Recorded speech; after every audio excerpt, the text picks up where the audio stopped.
గా ఉంటారు. ఉమ్, కాకపోతే ఇవేమి అంటే నిజంగా పవన్ కళ్యాణ్ అది కోరుకుని ఉంటే నో ఇష్యూస్. అవును. లేకపోతే ఇదేమి అద్భుతమైనటువంటి అంశం కాదు. Um, one of the key point, no doubt. Um, గ్రామీణాభివృద్ధి శాఖ ఖచ్చితంగా కీలకమైంది. అవును. కానీ నిధుల ఫ్లోటింగ్ ఉండే వ్యవస్థ కాదు. ఉమ్, ఓ రకంగా బర్డెన్ శాఖ. అవును. ఉమ్, అది పవన్ కళ్యాణ్ నెత్తిన ఇప్పుడు ఎట్లాంటి బర్డెన్ ఉంటుందంటే, ఉమ్, కేంద్రం నుండి నిధులు పల్లెలకి తేవాలి. అవును. వాస్తవంగా కేంద్రం ప్రత్యేకించి పల్లెలకంటూ నిధులు ఇవ్వదు.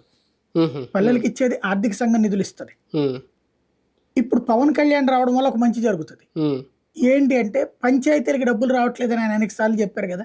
అవును. పంచాయతీలకు రావాల్సిన నిధులు రాష్ట్ర ప్రభుత్వం ఆపేస్తుంది జగన్మోహన్ రెడ్డి, ఉమ్, అందువలన పంచాయతీలకి అభివృద్ధి జరగట్లేదని. ఉమ్, ఇప్పుడు ఒక విషయం తెలుస్తుంది ఆయనకి కూడా. ఉమ్, ఎట్లాంటిదంటే, పంచాయతీలకి నిధులు వస్తున్నాయి ఉమ్, కానీ పాత బకాయిలకి చెల్లిపోతున్నాయి. ఉమ్, ఎలాగా? మామూలుగా పంచాయతీలకు ఆదాయం ఏంటి? లోకల్గా ఏ షాపులు అద్దెకి ఇచ్చుకోవడము, లేకపోతే ఏదన్నా భూములు లీజుకి ఇచ్చుకోవడము, ఉమ్, ఉమ్, ఇట్లాంటివి చేస్తూ ఉమ్, పన్నులు వసూలు చేయాలి ఉమ్, అన్ని. అవును.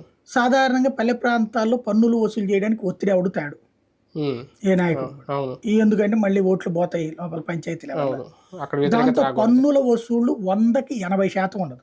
ఉమ్, ఎప్పుడన్నా అమ్ముకునే టైంలో కడతారు పన్ను. అంతే.